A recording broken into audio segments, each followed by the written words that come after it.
So my uncle calls and he says he's dizzy and he's losing his balance. I'm like, Unc, you want me to take you to a doctor? He's like, no, I'm gonna look up the symptoms. I said, your symptoms are you're dizzy and you're losing your balance. So he said, I can't get on the internet because my arm is numb. I said, well, use your good arm and dial 911. Stroke's no joke. If you or someone you love is showing symptoms of stroke, don't wait because it might be too late. Dial 911. Time lost is brain lost.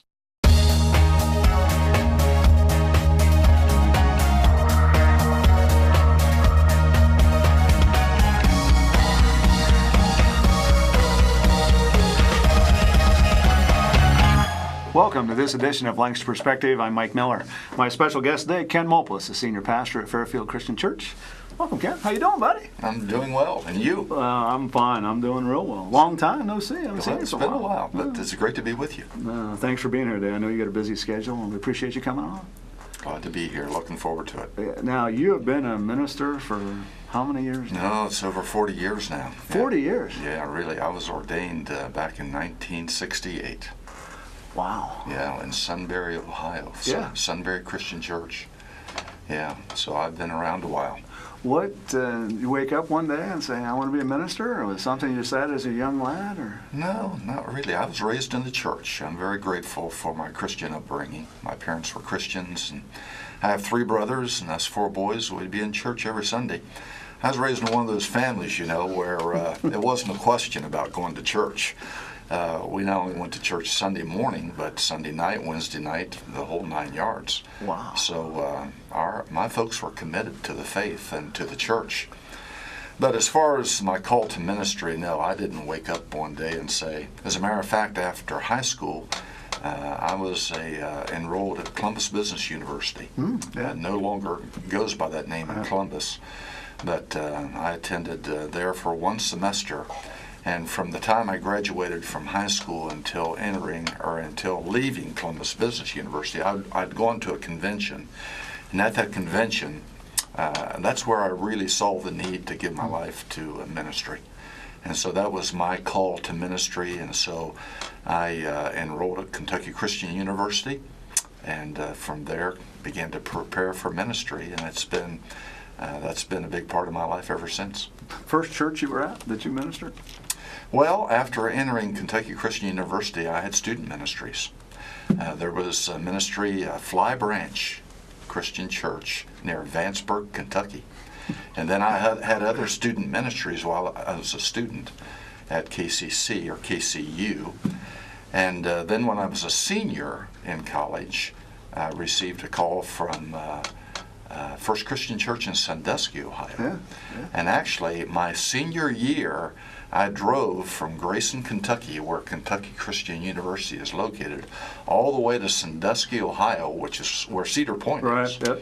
And so every weekend I'd make that journey, and I think in a matter of 8 or 10 months I put 40-some thousand miles on my car. Oh my. But that was really my first full-time ministry. After graduating from college, I moved to Sandusky and stayed for a couple of years with the church there before moving on to another church. You remember what your first topic was, the first sermon at Sandusky? I really don't. I've got hundreds of sermons that I've worked on. I've heard a lot of them. Through the years. But no, I wished I could remember that first sermon. Because you wouldn't want to hear it. I hope that things have improved a little bit since then. Yeah, they have. Yeah, they have. In fact, JT and I were talking a little earlier about it.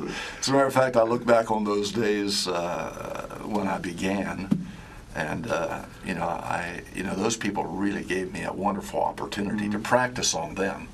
And I feel sorry for them. They were very appreciative for my efforts, and even paid me to do it. I'm getting paid to do this. Right. Are there any? Do you feel comfortable talking about certain subjects when you're doing a sermon? I mean, there are some that you just prepare. I guess you just decide this is what I'm going to talk about this week. Yeah. Well, there's 2 or 3 approaches to sermon preparation. You can go the topical style, where you pick a topic that you think the congregation maybe really needs to hear, and so you study what the Bible has to say about that topic and then preach on that topic. What I really prefer to do is what we call expository preaching. And that's where you take a passage of Scripture or maybe a book of the Bible, and you either preach through that passage or preach through that book of the Bible. As a matter of fact, right now, here at Fairfield Christian, we just last Sunday started a series from the book of Acts. And we'll be on that for quite a few weeks. It's a rather lengthy book, and it's got a lot to say about the church, the history of the New Testament church, and so many of the topics apply to the church today. And so we started that series last Sunday. And it's an expository series where we just take one chapter after the next and go from one verse to the next and allow the Scriptures to speak to the church today. And I know before Fairfield, you were at Round Lake Christian for a while? Yeah, Round Lake Christian Assembly. It's still our church camp. Right. And we've had through the years hundreds of young people here. Been there a couple times? Fairfield Christian Go. And as a matter of fact, I was the coordinator or camp manager of the camp for a few years, but that's been many years ago. That's a great camp, a great opportunity to watch the Lord impact the lives of young people. And I recommend the camp experience for all of our young people. Right. And they have camps for different age groups starting, I think, 6, 7, 8 years old, right on up through high school. And then they have various retreats for older young people and adults as well. So the program of the camp is just a phenomenal experience. And I would encourage anybody that can go to Round Lake to do that. And you've been, you've been called to be the senior pastor here at Fairfield Christian Academy, Fairfield Christian Church. What brought you back? Why, God said, I want you to do this? Well, as you know, I was here at the church on staff for 11 years. And then I took a ministry in Defiance, Ohio, and left here and was gone for almost 4 years.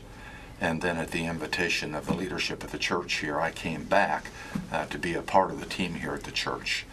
And when Tom Alexander, who at the time was the lead pastor of the church, decided to move on, well, that's when the leadership of the church invited me to become the senior pastor. And so I've been the senior pastor of other churches through the years, 40-some years of experience. And so this is a transition. In the total of 13-plus years that I've been here at Fairfield, I've actually had various roles on staff here. I came here, first of all, years ago as the administrator of the church, and then moved into the minister of involvement, and then the minister of evangelism. And so I've had a number of roles that I've tried to fulfill as a part of the staff here at the church. And so I know Fairfield Christian Church pretty well after 13-plus years. Is it, in the corporate world, business world, there's always a 2-year plan, a 5-year plan, vision for Fairfield Christian Church in the next few years? Yeah, well, we have a vision statement which basically says transforming lives one at a time by developing Jesus followers. And the Bible has a lot to say about giving our lives to Christ and allowing the power of the Lord to transform our lives from what we were or what we are to where the Lord wants us to be. And so that's really our vision. As far as an extended plan, we want the church to grow.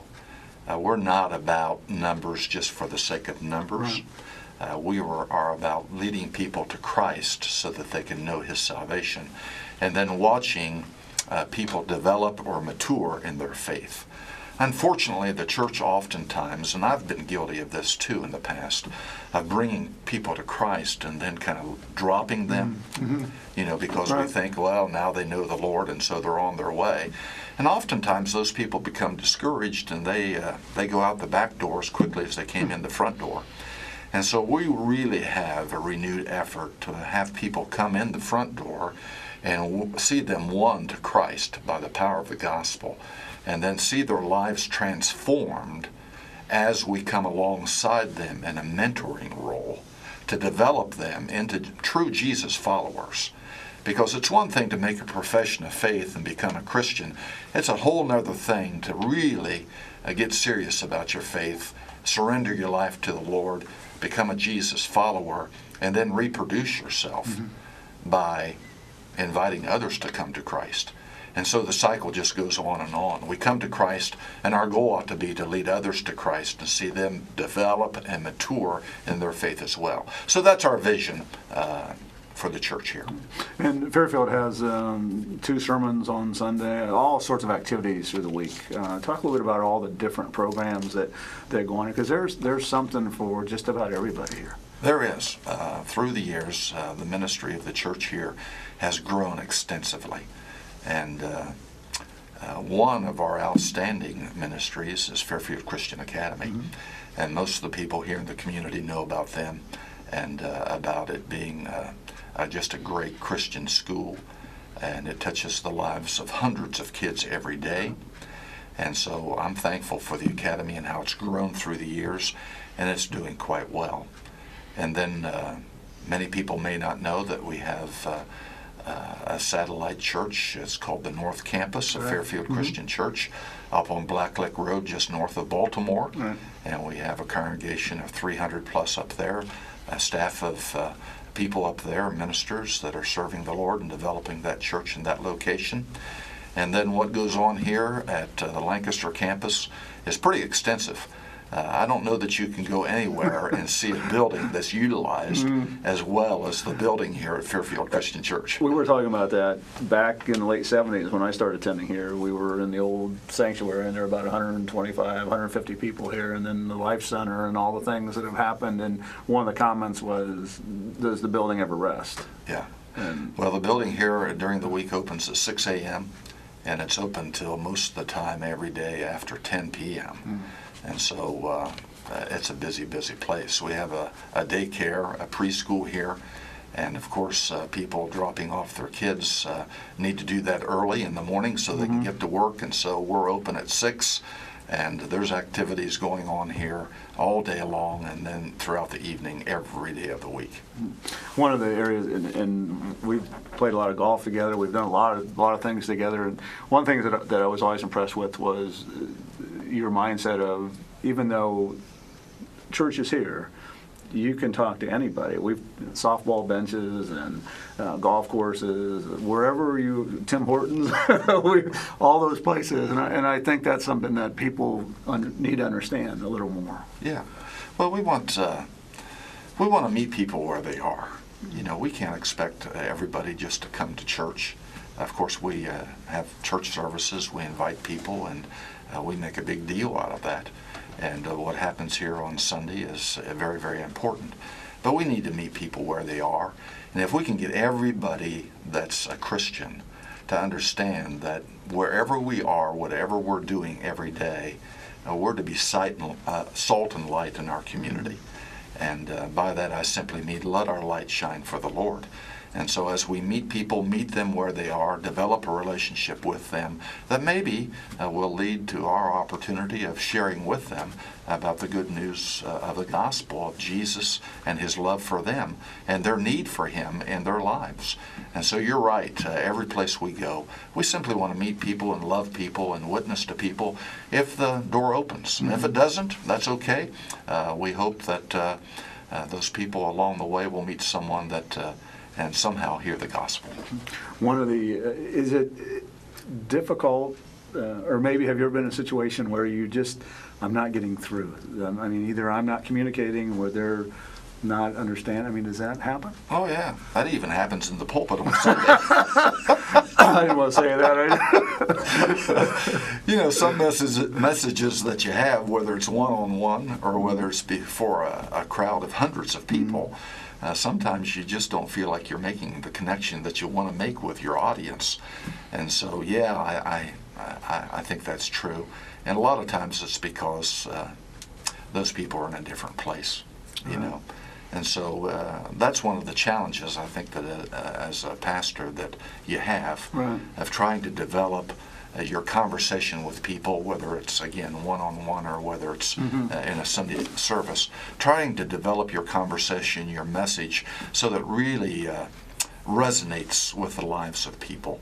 And because that's what draws people to Christ, that's what draws people to church. You know, people aren't going to come to church if it's boring week after week. You know, every book has a couple of chapters that maybe isn't that interesting. Every preacher has a couple of sermons now and then that isn't that interesting. But on a consistent basis, it had better resonate with the people that you're speaking to. Yeah, absolutely. I know that through my experience a couple years ago, and my near-death experience, it's easy for me to, when people, and I do have people to this day say that, you know, do you really believe that 9 doctors didn't cure you? Well, I have 9 that said they didn't, and you know, do you really believe that God saved you? Well, I'm telling you, I knew that when the doctors told me literally, Mike, there's nothing we can do. The next day I woke up and said, hey, I'm fine, how are you? You know, but angels among us. I know I had angels in my room. Angels, just talk a bit about angels in general. I mean, what some people believe, some don't. Yeah, well, I understand that, and it all depends on a person's personal experience, you know. But yes, I believe in the ministry of angels. I believe Billy Graham and others have written books about that, and it's obviously a part of our faith. It's a part of God's network. I believe that sometimes angels are represented in the lives of people who come and minister to us and speak to us. And I think sometimes when we interact with people, the Bible says that we can entertain angels unaware. We don't know that they're an angel, and so we need to be careful how we treat everybody, because it may be somebody that really needs us or needs the Lord, and if we just cast them off and don't show them any concern or any love, well, then we may be held accountable for that someday. But yeah, I believe if we could see, Mike, if we could see the spirit world, I think that all of us would be surprised. A lot of people probably would be scared to death, because if our physical eyes were opened up to see the spirit world, not only the good spirit world represented by God's messengers, angels, and spiritual beings, but also by the enemy, the devil, and his demons. Because I believe that we, as believers, are in spiritual warfare. The devil is roaming as a roaring lion, the book of James says, seeking whom he may devour. And the devil wants to bring every believer away from their faith to serve him instead of serve the Lord. And so I'm thankful for the ministry of God in so many ways, how he protects us through guardian angels, guides us, and ministers to us. And I'm aware of your personal experience. And I know that changed your life. You talk about transforming a person's life. Oh, quite a bit. When you have a personal experience like you had, and there are a lot of people that go through those experiences, it does something that changes you forever. And that's a great thing. Yeah. We had, when I was doing the radio show, I had Tom Gill come in, and he had an experience, and a couple other people. Then we sat down and talked about all the different things that had happened to us. And it does, and then you try to convey that the best you can. But you mentioned Billy Graham. Inspiration when you were growing up? Yeah, I think so. Anybody that was interested in faith has followed through the years the ministry of Billy Graham. And of course, I'm old enough to reflect back on many of the crusades that Billy Graham had in various places around the world. Are familiar with some of his writings. Absolutely, the man is phenomenal. As a matter of fact, I was just talking to someone this week about his newest book, Drawing Nearer, or something like that. I can't tell you the exact title, but they say that his newest book is the best one yet. Nearing Home, I think maybe is the title of it. And of course, he's getting well up in years, and he knows that he's nearer home than he's ever been. And the testimony that comes through this latest book of his, I guess, is just really, really powerful. And his impact of his ministry through the years has just touched countless thousands of people. And so, yeah, we need to celebrate the life of someone like a Billy Graham. There are many people who feel that we are in our last days. Yes. That the apocalypse is on us. Talk a little bit of your thoughts. Well, even the Apostle Paul in the first century and in the writings that he contributed to the Scriptures, he thought that Jesus could come at any time. And so if he could think that, then certainly we should think that. But if you study the prophecies, and I'm not an expert on prophecy by any means, but I have talked to a lot of people who are experts on prophecy, and if you study the prophecies of the Old Testament and the New Testament, there can be no mistaking that the signs of the times of today, of this present time, certainly point to the soon return of our Lord. Of course, the Bible says that no man knows the day or the hour, not even Jesus himself. And so I wouldn't pretend to know when Jesus is coming. But one thing I do know, that we all need to be prepared and ready. And if we're prepared and ready, it won't matter when he comes, or it won't matter when we go. We'll be ready to meet him, and that's the main thing. Ken, we just have a few minutes left. Advice to someone who wanted to get into the ministry? Yes, I want to tell anybody that's listening, that's considering the ministry, that is a great life. I can't imagine doing anything else. As I say, I've done this for well over 40 years. And are there struggles? Sure, any profession has its struggles. But one thing about the ministry, you rub shoulders and interact with some of the best people on the face of this world. People who have faith and love the Lord, people who really want to bring glory to the Lord in their lives. And what an impact so many of these people have had on my life through the years. And I wouldn't be where I am today if it wasn't for the testimony, the instruction, the encouragement of so many people through the years. And so, if someone's considering ministry, pray about it hard, lean upon the leading of the Lord. I'm one who really believes that you really ought to be called to something, and you ought to be gifted for it. Let me hasten to add that God can take you where you are, and he can cultivate your giftings. And he can, when I first started ministry, I was a timid farm boy. As a matter of fact, I still tell people today that I still have hay seeds in my hair because I was raised on the farm. And if, as a matter of fact, my home preacher years ago would never have thought I would ever enter the ministry and be a preacher. But that's where the Lord directed me, and that's where I've been for a long, long time.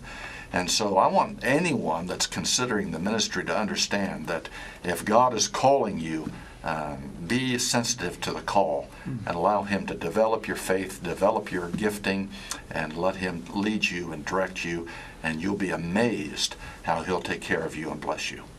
Well, Ken, we have appreciated taking time out of your busy schedule to come in and talk to us. Service times for Fairfield Christian Church? Yes, Sunday morning we have 2 services. They're kind of identical as much as possible. One's at 9 o'clock, the other's at 10:30. And we just like to extend an invitation to anyone who may be listening to come and visit Fairfield Christian Church. We're located on the corner of Columbus and Whittier, and we just love to have you come and check us out, especially those of you that don't have a church home.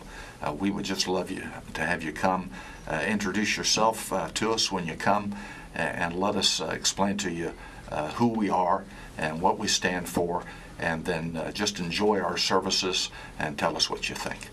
Ken Mulpas, Senior Pastor here at Fairfield Christian. We appreciate it very much coming on. As soon as I get my strength back, we'll go out and hit the little white ball again. Wonderful. And thank you for having me today. Glad you're here. Thanks for tuning in to this edition of Lancaster Perspective. I'm Mike Miller. And remember, until we meet again, let's make a difference.